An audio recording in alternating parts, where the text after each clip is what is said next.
मंगलम भगवान वीरो मंगलम गौतमोगणी मंगलम कुंद कुंदार्यो जैन धर्मोस्तु मंगलम सर्वमंगलमांगल्यम सर्वकल्याणकारकम प्रधानं सर्वधर्माणां जैनं जयतु शासनम्।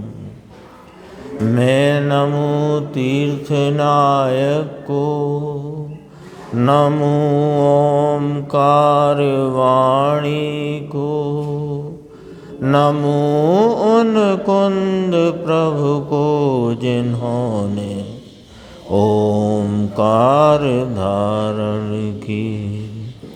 अहो उपकार जिनवर का, कुंद का दिव्य वाणी का, जिन कुंद ध्वनि दाता उनका हान स्वामी का। चिदानंदिक रूपाए जिनाए परमात्मने, परमात्म प्रकाशाय नित्यं सिद्धात्मने नमः। आचार्य योगेंद्र देव कृत परमात्म प्रकाश नाम का ग्रंथ और इसके दूसरे महाअधिकार में मोक्ष के कारण या मोक्ष के मार्ग के प्रतिपादन रूप से 14वीं गाथा 13वीं गाथा के उपरांत यहाँ पर अपने सामने कल भी चली। कल उसका प्रारंभ गुरुदेव के प्रवचन में अंत में हो गया था, आखिरी 10 मिनट 5-7 मिनट में, और आज 13वीं गाथा गुरुदेव ने दोबारा ली। उसका कारण ये था कि फूलचंद जी पंडित जी वहाँ 2 दिन के लिए पधारे, तो इस वजह से उन्होंने वो 13वीं गाथा को मुख्य जान करके उसका विषय फूलचंद जी के भी ख्याल में आए, ऐसा लक्ष्य ख्याल में आया, ऐसा विकल्प आया, तो वो 13वीं गाथा दोबारा से ली।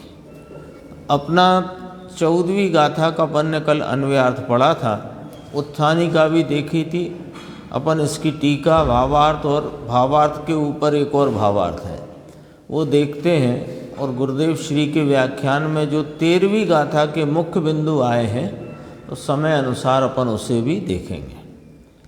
जो कल अपन ने देखा था, ये गाथा की जो आचार्य परमात्मा का मंतव्य है और जो टीकाकार आचार्य ब्रह्मदेव सूरी ने जो मंतव्य स्पष्ट किया है, उसको बराबर अपन उसका अभिप्राय पकड़ सकें, इसलिए पहले से ही सही दिशा पकड़नी होगी।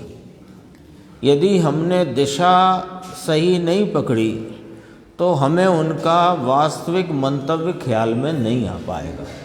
तो वो लक्ष्य में रखना है, और इसलिए अपन दोबारा से ये उत्थानी का पढ़कर और फिर अन्वयार्थ पे आते हैं। देखो, भेद रत्नत्रय स्वरूप व्यवहार वह परंपरा से मोक्ष का मार्ग है, ऐसा इस 14वें सूत्र में आचार्य परमात्मा फरमाते हैं। क्या कहना है देखो, भेद रत्नत्रय स्वरूप व्यवहार, यानी देव गुरु शास्त्र की श्रद्धा का राग, शास्त्र ज्ञान और अशुभ भावों के त्याग रूप व्रत आदि के परिणाम, इनको भेद रत्नत्रय कहा। ये व्यवहार है और यह परंपरा से मोक्ष का मार्ग है। बराबर एक ही पंक्ति में पूरा स्पष्ट है ना। भेद रत्नत्रय नाम, वो व्यवहार रत्नत्रय अपन ने बहुत सुना है, बहुत अपने ख्याल में है, पर उसको जरा व्यवस्थित ख्याल में करना है। देव गुरु शास्त्र की श्रद्धा का राग, सर्वज्ञ भगवान की परंपरा में आए हुए शास्त्रों का ज्ञान और अशुभ के त्याग रूप व्रतादिक के परिणाम वाला, व्रतादिक रूप परिणाम वाला जो व्यवहार चारित्र है ना, तीनों आ गए। तो ये भेद रत्नत्रय व्यवहार है ना, ये व्यवहार रत्नत्रय है। ये तो बात एक तरह से कही जाती है, पर ये व्यवहार रत्नत्रय व्यवहार है ऐसे समझना। ये व्यवहार रत्नत्रय जिसे व्यवहार कहते हैं वो व्यवहार से है, निश्चय से नहीं। इसलिए ऐसे समझना कि भेद रत्नत्रय व्यवहार है। तो वो व्यवहार जो है वो परंपरा से मोक्ष का मार्ग है। परंपरा से मोक्ष का मार्ग है का अर्थ क्या निकल करके आया कि साक्षात मोक्ष मार्ग नहीं है। अर्थ आया कि नहीं आया? परंपरा से मोक्ष का मार्ग है अर्थात साक्षात मोक्ष मार्ग नहीं है। ये हमारे धर्म भाई हैं, यानी यह वास्तविक रूप से भाई नहीं है, ऐसा ही अर्थ होता है ना। तो परंपरा से मोक्ष का मार्ग है ऐसा दिखलाते हैं। अब इसको मैं ऐसे पढ़ता हूँ, यह भेद रत्नत्रय स्वरूप जो व्यवहार निश्चय मोक्ष मार्ग में प्रवर्तित मोक्ष मार्गी के पाया जाता है वह वास्तव में मोक्ष मार्ग नहीं है ऐसा बतलाते हैं। यही हुआ ना अर्थ इसका। अब अन्वय अर्थ पे आते हैं। देखो, हे जीव, व्यवहार नए जो दर्शन ज्ञान चारित्र इन तीनों को कहता है, होता है नहीं लिखा, ब्रूते कहता है, भवती नहीं लिखा। देखो दिशा पकड़ना है अपने को बराबर। व्यवहार नए, अब बीच का छोड़ दो। हे जीव, व्यवहार नए इन तीनों को कहता है। क्या कहता है? इन्हें दर्शन ज्ञान चारित्र कहता है। ये दर्शन ज्ञान चारित्र है नहीं, कहता है। उस व्यवहार रत्नत्रय को तू जान लिखा। ये नहीं लिखा कि पहले तू इस व्यवहार रत्नत्रय में परिणमन कर, अनुसरण कर, इसकी शरण ले, इसको अपनी परिणति में परिणमाओ, ये नहीं लिखा। मंतव्य समझना है आचार्य भगवान का। मनमर्जी नहीं चलाना है। मनमर्जी चला करके तो अनंत काल से धक्के ही खाए हैं। तो मनमर्जी तो नहीं चलाना है। क्या कहा है देखो, हे जीव, व्यवहार ने इन तीनों को कहता है दर्शन ज्ञान चारित्र, है नहीं। उस व्यवहार रत्नत्रय को तू जान, परिजानी ही, उसको परिजानी ही, भली प्रकार जानो, क्योंकि वो जाना हुआ प्रयोजनवान है। नानुसर्तव्यम, अनुसरण के लिए नहीं। तो उससे क्या होगा साहब कि जिससे कि उत्कृष्ट अर्थात पवित्र होए, पवित्र हो जाएगा तुम। ये जीव, हे जीव, तू पवित्र हो जाएगा, इसको जान।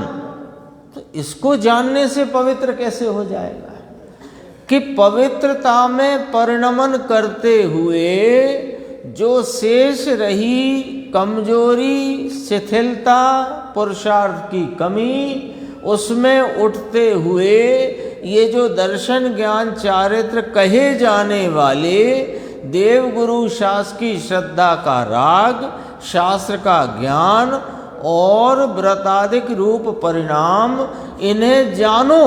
तो इन्हें जानने से क्या कि इन्हें जानो कि ये वास्तव में मोक्ष मार्ग नहीं, ये त्याज्य है, और ये जो अंतरंग में स्वरूप आलम्बन से परिणमित अपनी परिणति है, ये उपादेय है पूर्णता के लिए। ये जानो। यहाँ से इंदौर जाते हैं तो ब्यावरा, बीनागंज ब्यावरा पहुँचते हैं तो पता लगता है अभी 180 किलोमीटर बाकी है इंदौर। तो उसे जानो, है ना। पूछते नहीं है, कभी झपकी लग गई हो तो ड्राइवर से पूछेंगे कहाँ पहुँच गए, ब्यावरा। अच्छा, तो फिर झपकी लगा लो, अभी तो 180 किलोमीटर। ये जानने का प्रयोजन क्या? जानने का प्रयोजन ये तो नहीं ब्यावरा में रुक जाओ।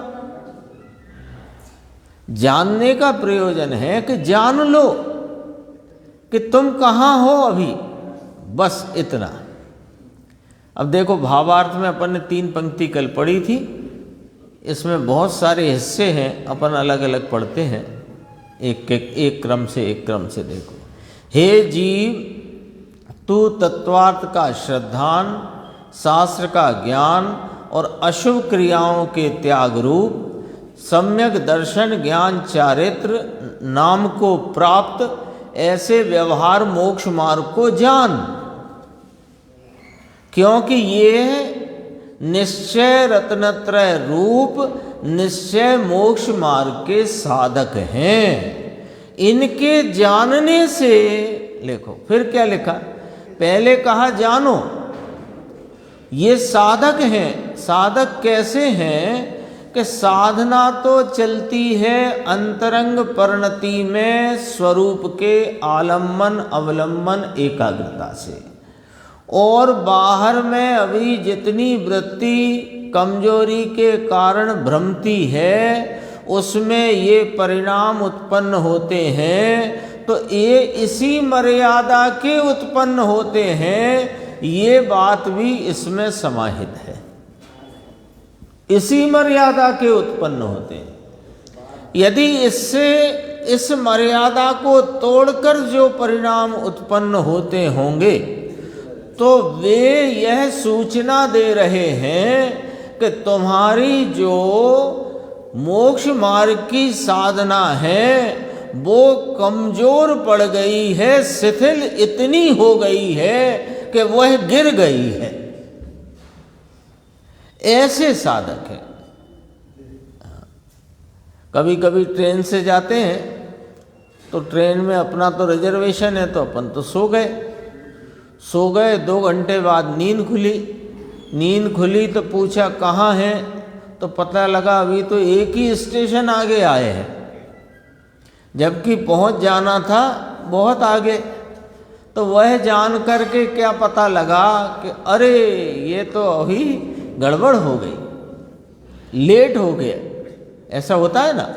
ऐसे कदाचित इस जो ये 3 बातें बताई, तत्वार्थ का श्रद्धान, इसमें देवगुरु शास्त्र भी आ गए, 7 तत्व भी आ गए, इनकी भेद रूप श्रद्धा, 7 तत्वों की भेद रूप श्रद्धा। तत्वार्थ का श्रद्धान, शास्त्र का ज्ञान, अशुभ क्रियाओं के त्याग रूप जो विकल्पात्मक वृत्ति है, ऐसे सम्यक दर्शन ज्ञान चारित्र व्यवहार मोक्ष मार्ग, इसकी मर्यादा है। मुनिराज हैं, देखो साधक में उत्कृष्ट साधक तो मुनिराज है। तो मुनिराज हैं जो 6वें 7वें गुण स्थान में झूलने वाले, उन मुनिराज के 6वें गुण स्थान में वर्तने वाले इस प्रकार की अशुभ क्रियाओं के त्याग रूप भाव का मर्यादित भाव है, वो मर्यादा में रहता है। तो वो मर्यादा को जानो। उसे जानने से क्या होगा कि उस मर्यादा में तुम रहते हो और स्वरूप की आराधना करते हो, तो कोई बार वह स्वरूप की आराधना की उग्रता में वह व्यवहार का भाव उत्पन्न ही नहीं होगा, और श्रेणी आरोहण होकर के पूर्णता की प्राप्ति हो जाएगी। ये जानने का तात्पर्य। देखो, पहले कहा जान, फिर कहा जानने से किसी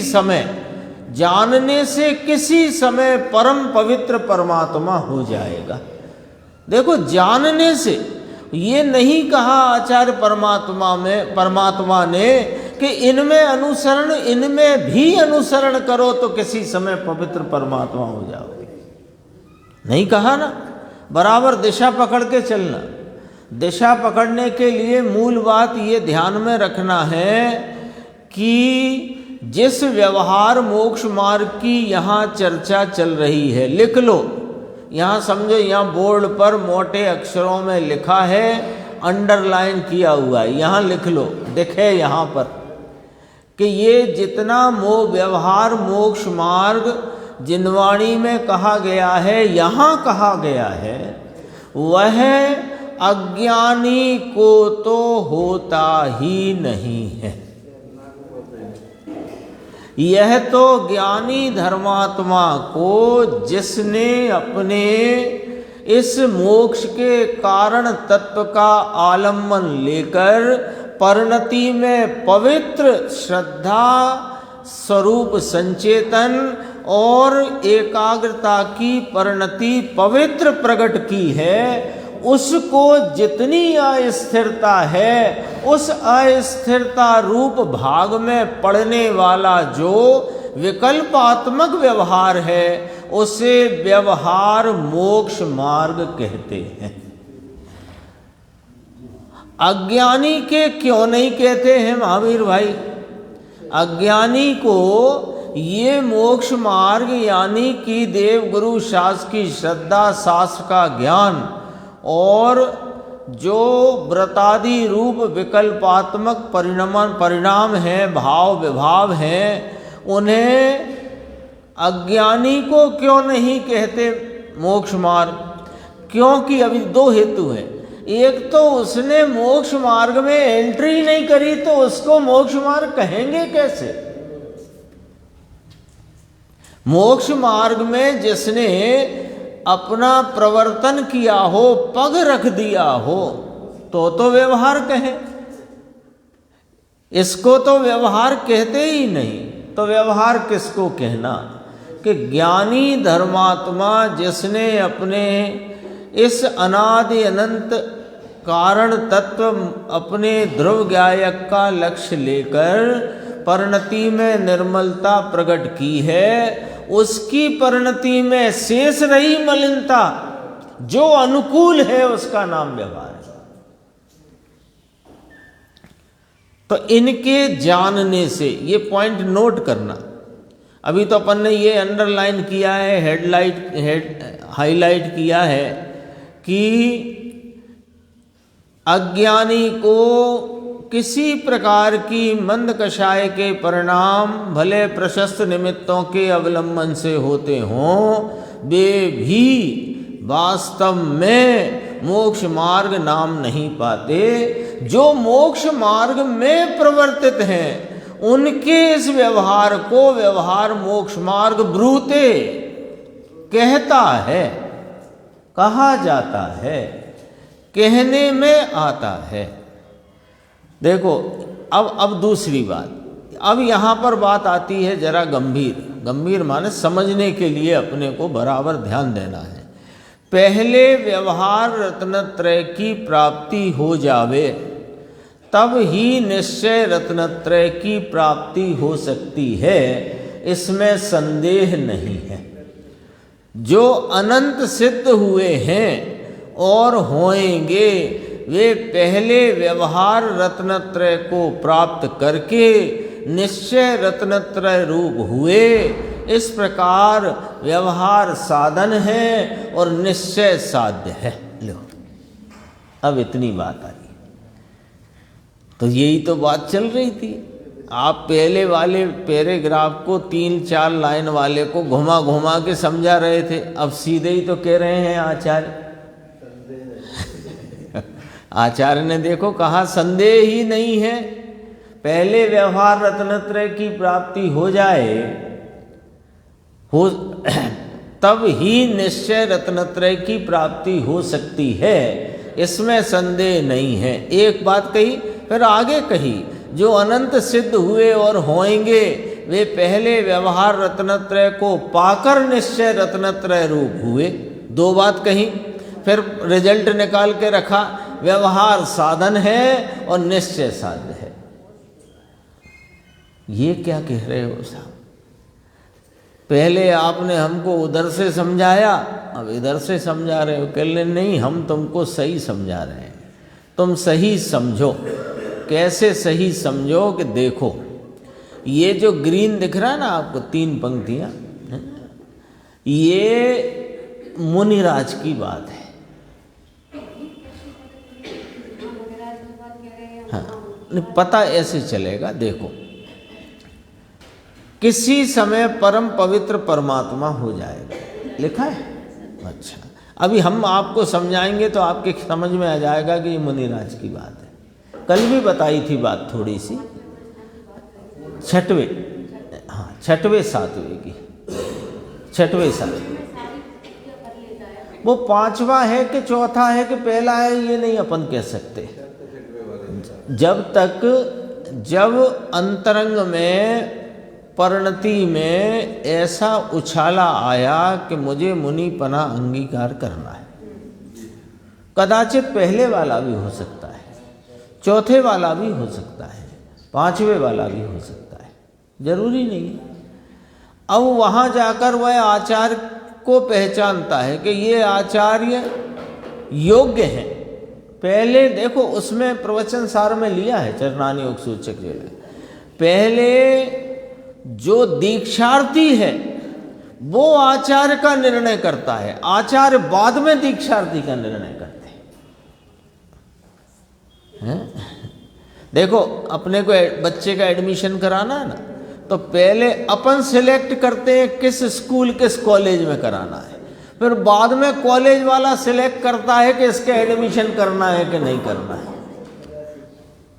ऐसे दीक्षार्थी ने पहले आचार्य की परीक्षा करी और फिर उनके पास जाता है, फिर उनसे निवेदन करता है, तब वे फिर उसकी परीक्षा करते हैं और फिर वे परीक्षा करके, कोई वहाँ जादू टोना नहीं होता, कोई अपने ब्याह शादियों में जैसे सगुन फगुन होते हैं, हल्दी फल्दी, ऐसा कुछ नहीं होता।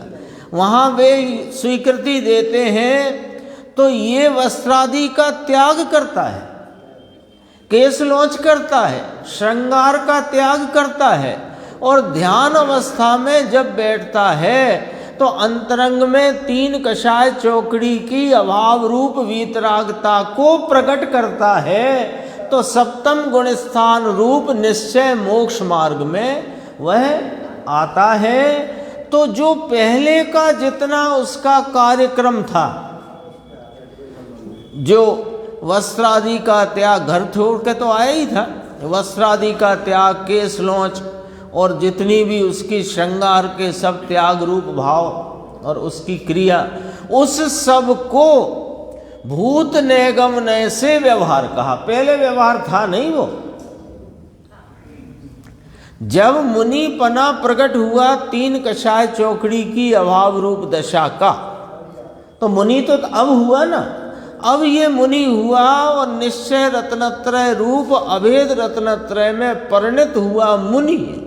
7वें गुण स्थान वाले, उनके जो पूर्व में जितना कुछ था वस्त्रादि के त्याग रूपता की क्रिया, उसको भूत नेगम नय से व्यवहार कहा। उस व्यवहार की बात है, उस व्यवहार की बात है कि व्यवहार रत्नत्रय के बिना का क्या लिखा था यहाँ देखो, हाँ, व्यवहार रत्नत्रय की प्राप्ति हो जाए तब ही निश्चय रत्नत्रय की प्राप्ति हो सकती है।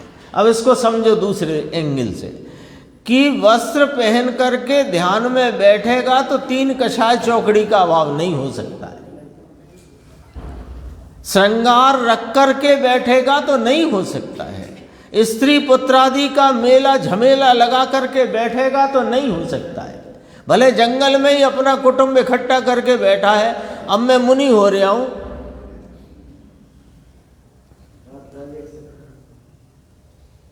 पहले ये तो स्त्री पुत्र कुटुंब आदि को छोड़कर, फिर वस्त्रादि का भी राग तोड़कर, श्रृंगार आदि के भाव को भी छोड़कर, जब वस्त्र का त्याग और केसलोच आदि करके जब ध्यान में बैठता है, तब वह मुनिपना प्राप्त होता है। और वो जो पहले कार्यक्रम हुआ उसे भूत निगमन से व्यवहार कहा। व्यवहार तो वास्तव में अब है छठे में। अब वो सातवें में असंख्यात समय उसका उपयोग लगता है, कुछ सेकंड लगता है और फिर वहाँ से च्युत होता है, तो इस व्यवहार के झूले पर आ जाता है। सर्कस देखा ना, सर्कस देखा है? तो सर्कस में वो एक झूले से दूसरे झूले पर जाने का कर्तव्य होता है, और वहाँ नीचे तो जमीन है पर बीच में एक रस्सियों का जाल होता है। हाँ, अब जरा सुनना, इसी दृष्टांत को ध्यान से सुनना। वो जो कर्तव्य दिखाने वाला है उसने अभी कर्तव्य दिखाया नहीं है। वह जब उस झूले पर छलांग लगाकर झूला पकड़ेगा तो उसी जाल पर से पकड़ता है, उसी जाल पर से पकड़ता है, जमीन से नहीं पकड़ता है। पहले जाल पर आता है, फिर जाल पर से झूला पकड़ता है, फिर झूले में झूलकर ये छोड़कर दूसरा पकड़ता है, फिर दूसरा छोड़कर फिर पहले को पकड़ता है, और कदाचित कभी गिर जाता है तो जाल पर आ जाता है और तुरंत उसी जाल पर कूद करके फिर झूला पकड़ता है। आ गई बात समझ में? दृष्टांत से आ गया ख्याल में? तो वो झूला है, वो सातवां गुण स्थान है स्वरूप में रमणता का। वो कहां से प्रारंभ होगा? कि होगा झूले से।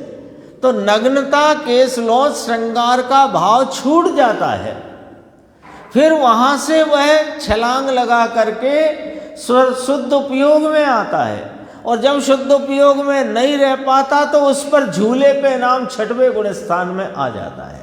फिर वहां रुकता नहीं है, वहां से तुरंत उचक करके, यानी तुरंत अपने स्वरूप में छलांग लगा करके फिर सातवें गुण स्थान में आता है। ये मुनि दशा है। तो फिर वो झूले को क्या कहना? तो झूला देखो, झूला अब झूला यहाँ अपने दृष्टांत में जो झूला है वो सिद्धांत में छठवां गुण स्थान है, और जो ऊपर जो वो झूला नहीं, रस्सी का जाल है वो छठवां गुण स्थान है, और जो ऊपर झूला है वो सातवां गुण स्थान है। अपने दृष्टांत सिद्धांत का मेल करते हैं। तो जब वो झूले पर जाता है तो जाल पर से जाता है, लेकिन वहां अनाउंसमेंट वाला ये नहीं कहता कि देखो अभी ये जाल पर घूम रहे हैं।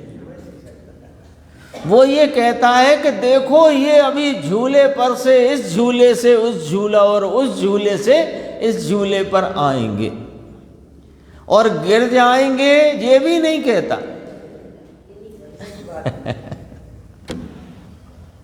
तो वो जो झूले पर आकर के जाल पर आकर के झूला पकड़ा, तो अभी झूला पकड़ा नहीं है तो जाल को कोई नाम नहीं है।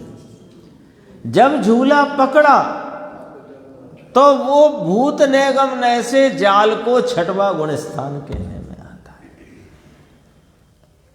छठवें गुण स्थान संबंधी विकल्प भी खड़े हो जाते हैं, और वैसे विकल्प खड़े नहीं होंगे ना तो वस्त्र का त्याग नहीं हो सकता है। छठवें गुण स्थान के योग विकल्प आ जाता है और क्रिया भी हो जाती है, लेकिन नाम नहीं आता छठवां गुण स्थान। सातवें के उपरांत नाम प्राप्त होता है। हाँ, अब वो जो भूत निगम से जिसे व्यवहार कहते हैं, उसके बिना निश्चय रत्नत्रय की प्राप्ति नहीं हो सकती। यह वाली बात यहाँ पर कही, और अनंत सिद्ध हुए और होएंगे वे पहले व्यवहार रत्नत्रय को पाकर निश्चय रत्नत्रय रूप हुए। व्यवहार साधन है और निश्चय साध्य है। अब आया समझ में व्यवहार साधन कैसे है। आपको ये लग रहा था ना ये मुनि की बात क्यों है, बताते हैं हम आपको।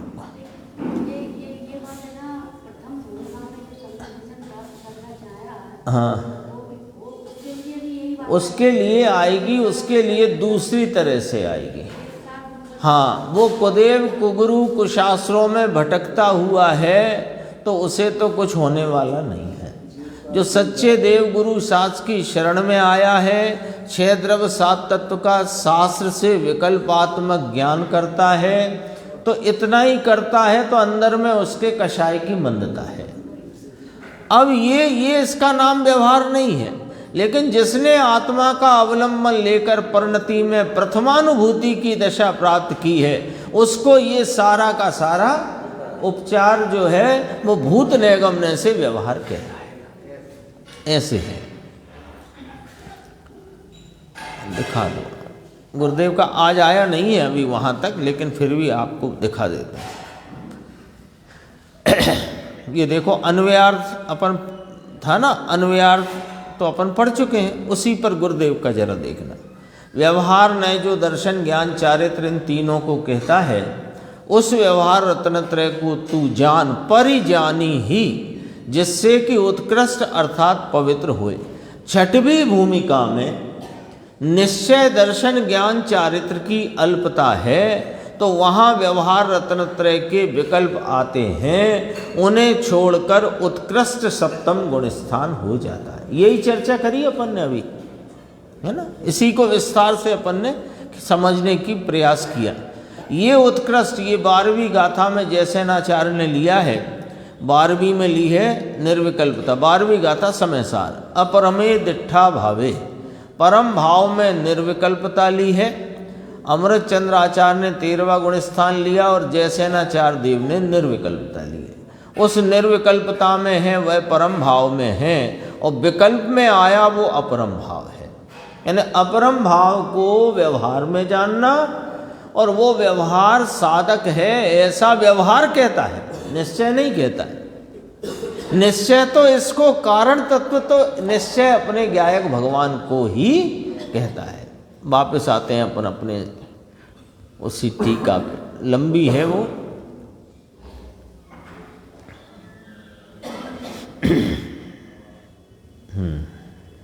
अभी देखो आगे, जो अनादिकाल का यह जीव विषय कषायों से मलिन हो रहा है।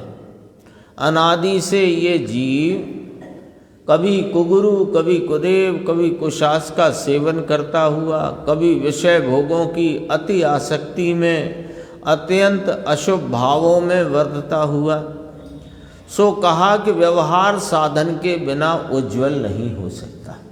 इतनी बात तो कोई इसमें गंभीरता नहीं है, यानी सरल है कि जो जीव विषय कषाय, धन उपार्जन आदि कार्यों में, घर गृहस्थी, दुनिया समाज के ठेकेदारी में इतना उलझा है कि उसे यह चैतन्य परमात्मा की बात सुनने का अवसर नहीं, समय नहीं है, तो उसके तो क्या बात करना। ये तो ऐसे अपन सब बैठे हैं यहाँ पर, तो अपन सब बैठे हैं तो अपन यहाँ पर व्यवहार साधन में बैठे हैं, ऐसा कहा जा सकता है, कहा जा सकता है। क्यों कि अपन अभी विषय कषायों में नहीं लगे हुए हैं, धन उपार्जन की पाप रूप क्रिया में नहीं लगे हुए हैं। धन उपार्जन पाप रूप क्रिया है भैया, है, चाहे नीति से भी हो, न्याय से हो, वो भी है तो पाप रूप। तो धन उपार्जन में भी नहीं लगे हैं, विषय कषाय भोगों में भी नहीं लगे हैं। अपन जिनायतन में वीतरागी देव की छाँव में उनकी इस दिव्य ध्वनि के सारभूत जिनवाणी के श्रवण में, उसके विचार मंथन में प्रवृत्त हैं। इतना ही यह उज्ज्वलता है, इतनी ही उज्ज्वलता है। जब मिथ्यात्व अविरत कषाय आदि की क्षीणता से, देखो मिटने से नहीं कहा, क्षीणता है ना। मिथ्यात्व क्षीण हुआ है। देखो, यदि मिथ्यात्व मंदा नहीं पड़ा होता, और शुरू से ही कहता हूं मैं, शुरू से मिथ्यात्व मंदा नहीं पड़ा होता तो निगोद से निकल कर ना आता, और मंदा इतना पड़ गया है। देखो, मंदा पड़ा तब निगोद से निकला। बहुत छोटी सी उपलब्धि को भी मिथ्यात्व की मंदता लागू पड़ी। छोटी सी उपलब्धि निगोद में से निकलकर इल्ली में त्रस में आने में, इसको वो मिथ्यात्व मंद से आया है वास्तव में। क्योंकि वहां रहा क्यों है? भाव कलंक की प्रचुरता से। भाव कलंक की प्रचुरता कम हुई तब निकला ना। अभी तो मिथ्यात्व की मंदता की बहुत छोटी बात करी, छोटी उपलब्धि। अब कितनी उपलब्धि अब अपने पास है, तो मिथ्यात्व बहुत मंद है अभी। वो दर्शन मोह की बात नहीं कर रहे हैं हम, दर्शन मोह मंदा है उसकी बात नहीं कर रहे हैं। उसकी मंदा फंदा तो देख लेना तुम जो हो। यहां तो अंतरंग परिणति में मंदता है, विपरीतता की विपरीतता मंद हो गई है। तब तो ये वाली बात सुनने में आपका चित्त लग रहा है, नहीं तो ये वाली बात सुनने आए नहीं, आ जाए तो चित्त लगे नहीं, चित्त लगे तो समझ में आए नहीं। यदि यहां तक आ रही है तो मंदता तो है, मंदता है, यही उज्ज्वलता है, यही उज्ज्वलता है। देखो, मिथ्यात अविरत कषाय आदि की क्षीणता से देव गुरु धर्म की श्रद्धा करे। इतनी श्रद्धा तो करी है ना, कितनी कि यही वीतरागी देव सच्चे देव हैं, उनकी वाणी ही वास्तव में वस्तु स्वरूप को बताने वाली विश्व में एकमात्र वाणी है। इतना तो भरोसा किया है ना। अभी ये इससे धर्म हो गया ये नहीं कह रहे हैं भाई साहब, नहीं तो चक्कर में मत पड़ जाना। पर अभी अपन कहाँ खड़े हैं वो जरा नाप तोल करके देख रहे हैं कि अपने नीचे दलदल कितना है। पहले जो दलदल था उसके मुकाबले अब नीचे भूमि थोड़ी दलदल रूप नहीं, थोड़ी कठोर है। यहाँ तक की बात है। तत्वों का जानपना होए, जीव क्या अजीव क्या, पुण्य पाप आश्रम वन संवर निद्रा मोक्ष आदि। अशुभ क्रिया मिट जाए, लो अशुभ क्रिया कैसे मिट जाती है? अरे जब इसमें लगा है तो अशुभ तो मिट ही गई। और ये जो अपना शुद्धात्म तत्व है ना, जगत का सर्वोत्कृष्ट पदार्थ, यह शुद्धात्म तत्व, ये ऐसा कोई महान तत्व है कि इसका स्मरण मात्र से अशुभ टल जाता है। जैसे वे कहते हैं ना, जो अपने जैनेतर में चलता, राम नाम लेने से ही पाप टल जाते हैं। यहाँ तो इसका स्मरण, ज्ञायक भगवान शुद्धात्म तत्व का स्मरण करते ही अशुभ तो टल ही जाता है। तो तब गुरु वह अध्यात्म का अधिकारी हो सकता है। देखो, अब यहां भी गुरु शब्द डाला, गुरु शब्द डाला है। इसका अर्थ गुरुदेव से अपने को मिलेगा, क्योंकि ये 6वें 7वें गुणस्थान वाली बात भी यहीं से प्रकट होती है। वह अध्यात्म का अधिकारी नाम अपने आत्मा के पूर्ण लाभ का अधिकारी हो सकता है, मोक्ष मार्ग में प्रवर्तन कर सकता है। ये वाली बात यहाँ पर आई। फिर इसका दृष्टांत दिया, सो सुनो। जैसे मलिन कपड़ा धोने से रंगने योग्य होता है, बिना धोए रंग नहीं लगता। इसीलिए अब बहुत गंभीर है, क्योंकि दृष्टांत तो कह दिया, अब सिद्धांत कहना है। परंपरा से मोक्ष का कारण व्यवहार रत्नत्रय कहा है। अब सुनो जरा इस दृष्टांत को। मलिन कपड़ा धोने के उपरांत रंगने योग्य होता है, धोते रहने से रंगने योग्य होता है, कि धोने के उपरांत रंगने योग्य होता है। इसमें से आप सब समझ गए होंगे मैं क्या कहना चाहता। बात समझ में आई कि नहीं आई? धोते रहने से रंगने योग्य होता है कि धोने के उपरांत रंगने योग्य होता है। इससे देखो 3 बातें निकल करके आती हैं कि धोना और रंगना 2 भिन्न भिन्न क्रियाएं हैं। धोना और रंगना 2 भिन्न भिन्न क्रियाएं हैं। धोने का कार्य रंग के आश्रय से नहीं होता और रंगने का कार्य धोने के आश्रय से नहीं होता, हुई ना। और जो धुलाई है, धुलाई करके रंगा जाता है, यह बात कहना योग्य है, लेकिन धुलाई करते करते रंग जाएगा ऐसा तो नहीं है। धुलाई का कार्य छोड़ देना पड़ता है, फिर वस्त्र जब सूख जाता है तब उसकी धुलाई होती है, वो रंगाई होती है, रंगाई है ना। और रंगने की बात चल रही है, धोने की नहीं। कितनी बातें हैं दृष्टांत में। तो धुलाई का अर्थ क्या है? ऊपर फिर वापस आओ, उज्ज्वल था। जो कषायों की, विषय भोगों की, कुदेव कुगुरु की मान्यता रूप जो महान कलुषितता है, उसमें यह अध्यात्म की बात रुचती नहीं है। जब सर्वज्ञ परमात्मा, उनकी वाणी, उनकी परंपरा में आचार्य भगवंतों की कथनी, ज्ञानी धर्मात्माओं का उपदेश, वह जब रुचेगा, कब रुचेगा कि जब उन पर श्रद्धा होगी। तो उनकी श्रद्धा और अंतरंग में परिणामों में थोड़ी मंदता होती है, तब यहाँ बैठता है।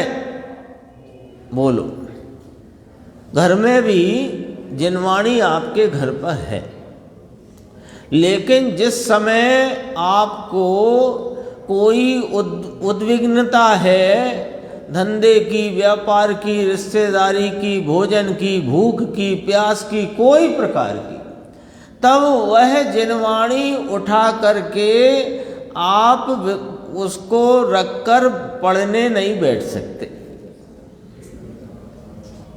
आप उसको पढ़ना कब प्रारंभ कर सकते हो कि जब यह उद्विग्नता थोड़ी न हो, थोड़ा उधर से हट गया हो चित्त,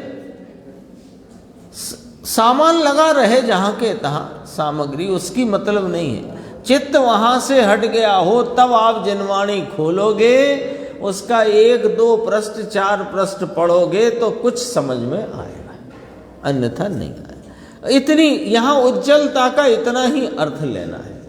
अब आगे बढ़ते हैं, दृष्टांत आ गया ख्याल में। फिर कहा परंपरा से मोक्ष का कारण है। यह तो परंपरा से मोक्ष का कारण व्यवहार रत्नत्रय को कहा।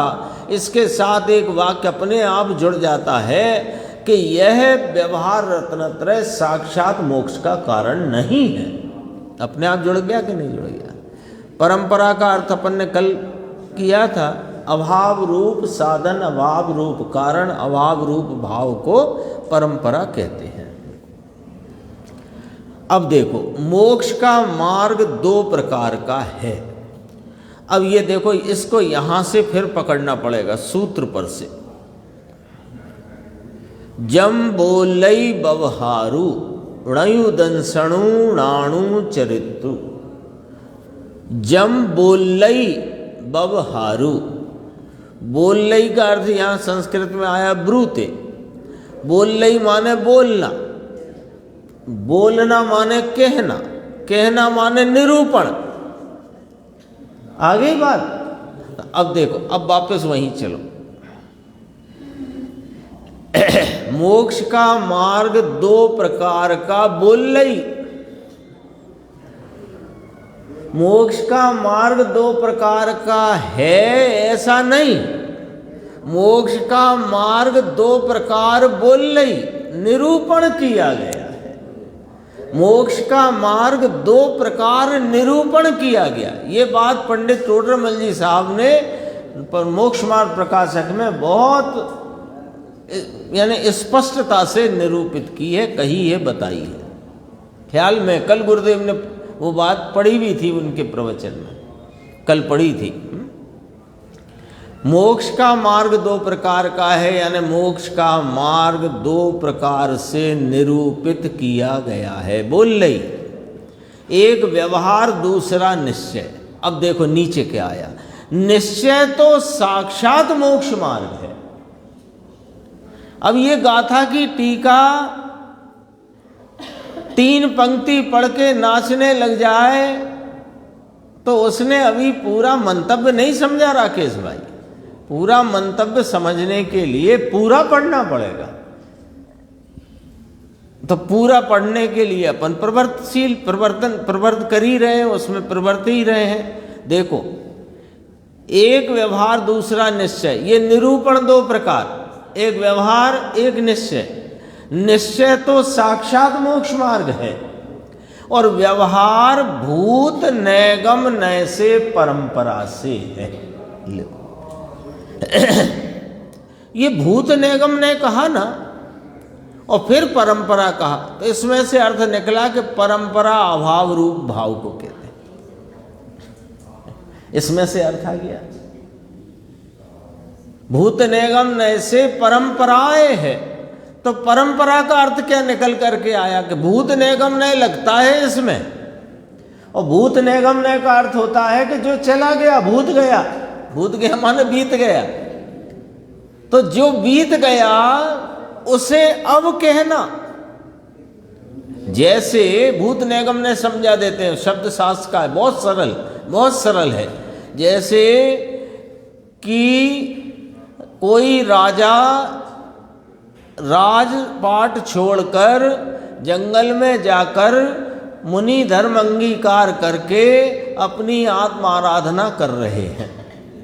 वहाँ पर उनके ही नगर के अथवा नज़दीक के नगर के कोई 4 व्यक्ति 2 व्यक्ति वहाँ से निकले। उन्होंने नमोस्तु किया, महाराज ने धर्म वृद्धि का आशीर्वाद दिया, यदि विकल्पात्मक भाव में थे तब। अब वे दोनों व्यक्ति आगे बढ़े तो एक ने दूसरे से कहा कि ये तो बगल वाले नगर के राजा साहब हैं, अब बताओ वे राजा हैं कि नहीं? नहीं है। फिर कहा वो भूत निगम नहीं। ख्याल में आ गया ना बात? जो राजा अब है नहीं, मुनि है वे तो।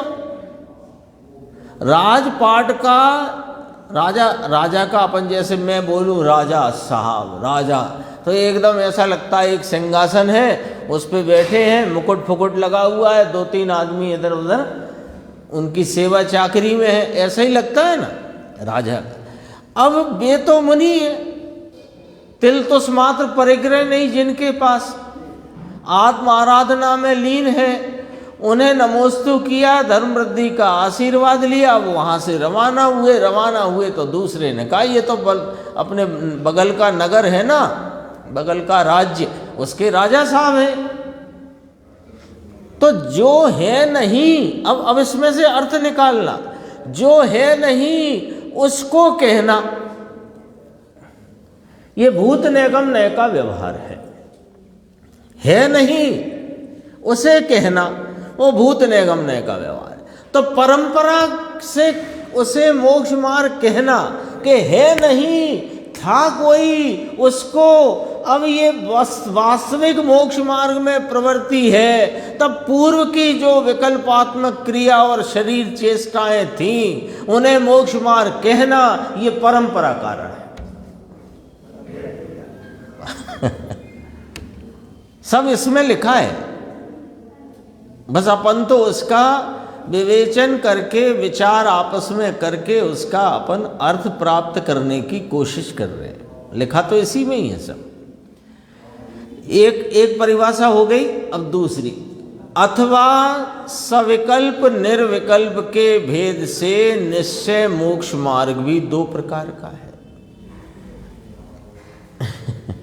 अब निश्चय मोक्ष मार्ग में दो प्रकार डाले, सविकल्प और निर्विकल्प। अब इसको समझो कैसा कि जो मैं, ये तो बाहर का बात हो गई, असद्भूत व्यवहार वाली बात हो गई, असद्भूत व्यवहार की। उसे भूत निगम ने से परंपरा भी कहा, इसे भी कहेंगे भूत निगम ने से परंपरा, लेकिन वो असद्भूत व्यवहार की बात थी। कौन सा? वस्त्र आदि का त्याग, केश लोच आदि, शरीर के श्रृंगार आदि का त्याग, वो जो अपन ऊपर चर्चा करके आए। अब बात आ गई निश्चय मोक्ष मार्ग। अब 13वीं गाथा में चले जाओ, थोड़ी सी बात वहाँ से लेना है अपने को कि जो आत्मा के आलम्बन से प्रकट होने वाले स्वरूप के श्रद्धा का भाव, स्वरूप के संचेतन रूप सम्यक ज्ञान और स्वरूप में लीनता रूपी सम्यक चारित्र, ये जो है ना परिणाम, इसे वहाँ व्यवहार कहा था, यहाँ निश्चय कहा है। वहाँ व्यवहार कहा था, यहाँ निश्चय कहा। और यहाँ अब सविकल्पता का व्यवहार कौन सा लिया कि जो ऐसा विकल्प, मैं अनंत ज्ञान रूप हूँ, मैं शुद्ध हूँ, मैं एक हूँ, ऐसा सो अहम चिद्रूपो सो अहम, ऐसा जो चिंतवन है वह तो सविकल्प निश्चय मोक्ष मार्ग है। देखो अब देखो बात धीरे धीरे आगे बढ़ रही है ना, तो पहुंचेगी तो वहीं है ना। गांव से बाहर निकलने के 4 रास्ते भले ही हों, लेकिन राजमार्ग पर, हाईवे पर तो एक ही चलता है ना। तो अब देखो ये निश्चय क्यों कहा है, तो ये व्यवहार, इसे निश्चय क्यों कहा कि निश्चय के विषय संबंधी के चिंतवन का व्यवहार, उसे उपचार से निश्चय कहा। ख्याल में आई बात? एक तो ये इस शरीर की नग्नता, वस्त्रादि का त्याग, शरीर के श्रृंगार का त्याग आदि इत्यादि, ये तो बाहर का खेल बाहर में था। अब मैं तो अनंत ज्ञान स्वरूप, शुद्ध चिद्रूप रूप, एक अखंड चैतन्य पदार्थ हूँ, ऐसा अपने इस निश्चय के विषय के संबंध में जो विकल्पात्मक वृत्ति है वो व्यवहार कहलाएगी वास्तव में तो विकल्प रूप होने से, लेकिन वह निश्चय के विषय के विकल्प है तो उसे सविकल्प निश्चय मोक्ष मार्ग। और ये भी परंपरा से, ये भी छूटता है तब अंतरंग में मोक्ष मार्ग में प्रवर्तन होता है। बहुत देखो आचार्य भगवंतों की बात कितनी गहरी होती है। तो उसको साधक कहा, किसको? अब देखो वो बात जो ऊपर से आई थी ना, अपने को एकदम लगता देखो व्यवहार साधक है, व्यवहार साधक है। अब कहाँ तक का व्यवहार साधक लेते हैं? सुनो, मैं अनंत ज्ञान स्वरूप हूँ, शुद्ध हूँ, अखंड हूँ, एक हूँ, और ज्ञान स्वरूपी, आनंद स्वरूपी अखंड तत्व हूँ, ऐसा अपने स्वरूप का चिंतवन, हाँ ये भेद रूप भाव है, ये सविकल्पता का भाव है, ये इसको साधक कहा। साधक जो कहा ना, व्यवहार साधक निश्चय साध्य, अब ये व्यवहार है। और जहां पर कुछ चिंतवन नहीं है, कुछ बोलना नहीं है और कुछ चेष्टा नहीं है, वह निर्विकल्प समाधि रूप साध्य है, यह तात्पर्य हुआ। लो, मैं शुद्ध हूँ, अखंड हूँ, एक हूँ, चिद्रूप हूँ, अनंत ज्ञान स्वरूप हूँ, ऐसा विकल्प रहता है तब सम्यक दर्शन होता है कि ऐसा विकल्प छूटता है तब सम्यक दर्शन होता है? आप ही जवाब दो। छूटता है तब होता है ना। अब ये तो हुई प्रथम सम्यक दर्शन की बात। अब इसी बात को और मैं शुद्ध अखंड एक चिदानंद घन रूप विज्ञान घन वस्तु तत्व हूँ, ऐसा चिंतवन रहता है तब यह आत्माराधना करता है कि ये छूटता है तब आत्माराधना होती है। छूटने से होती है ना। तो ये परंपराए साधक है, परंपरा से साधक है। ये जब इस शुद्धात्मा का स्मरण हो आता है तो ये ही विकल्प होते हैं, पर ये विकल्पों का जब उल्लंघन होता है तब आत्मा की आराधना होती है। तो ये इनके जब सीढ़ियां चढ़ते हो तब ऊपर जाते हो, किसी ने मना नहीं किया कि आप छलांगे लगाते हो। सीढ़ी पर से ही आप ऊपर आदिनाथ भरत बाहुबली के दर्शन करने जाते हो, लेकिन सीढ़ी छोड़ते हो कि सीढ़ी पर ही रहते हो। महावीर भाई साहब, छोड़ते हो कि वहीं खड़े रहते हो? तो छोड़ते हो तो परंपराएं साधन है सीढ़ी ऊपर जाने। ऐसे ही मैं शुद्ध हूँ, अखंड हूँ, एक रूप चिदानंद हूँ, ऐसा जो विकल्पात्मक जो भाव चल रहा है, इसे जब उल्लंघन कर जाता है उपयोग, तब आत्मा की आराधना प्रारंभ होती है। इसलिए इन्हें साधक कहा और स्वरूप में एकाग्रता को साध्य कहा है। और चलो आगे देखो, इसी कथन के बारे में द्रव्य संग्रह की साक्षी देते हैं माँ चिट्ठय इत्यादि गाथा है द्रव्य संग्रह में। सारांश यह है कि हे जीव, तू कुछ भी काय की चेष्टा मत कर, कुछ बोल भी मत, मौन से रहे और कुछ चिंतवन मत कर। सब बातों को छोड़ और आत्मा में आपको लीन कर, ये ही परम ध्यान है। श्री तत्वसार में भी सविकल्प निर्विकल्प निश्चय मोक्ष मार्ग के कथन में यह गाथा कही। देखो, सविकल्प को यहाँ निश्चय कहने का तात्पर्य इतना सा है कि निश्चय के विषय के विकल्प है, नहीं तो सविकल्प कोई निश्चय नहीं होता। ये समझना पड़ेगा ना इतना तो अपने को। जम पुड़ सगयम इत्यादि, इसका सारांश यह है कि जो आत्म तत्व है वह भी सविकल्प निर्विकल्प के भेद से दो प्रकार का है। ये आत्म तत्व सविकल्प निर्विकल्प के भेद से दो प्रकार। आत्म तत्व माने वर्तते हुए उपयोग वाला आत्मा, वर्तते हुए उपयोग वाला आत्मा। तो जो सविकल्प भावों में वर्तता है आत्मा, वो आश्रम सहित आत्मा, और जो विकल्प को छोड़कर अपने स्वरूप रूपता में उपयोग बसता है वह निर्विकल्प आत्मा, वह आश्रम रहित है। यहाँ तक अपनी ये भावार्थ आई। फिर इसके बाद एक और इसमें नीचे दिया हुआ है, समय हो गया है, इसकी चर्चा भी अपन कल संक्षेप में करेंगे। और आज जो गुरुदेव ने लिया था ये तो बोलने की बात अपन कर चुके हैं, मैं तो सिर्फ देख रहा हूँ, समय तो हो गया है कि क्या था। वो 242 गाथा की चर्चा थी, उसके 3 बोल की बात है, वो करना जरूर है अपने को। तो जैसे ही अवसर मिलेगा अपन इस बात को जरूर अपने विचार में, अपने स्वाध्याय में लेंगे। शेष चर्चा आगे की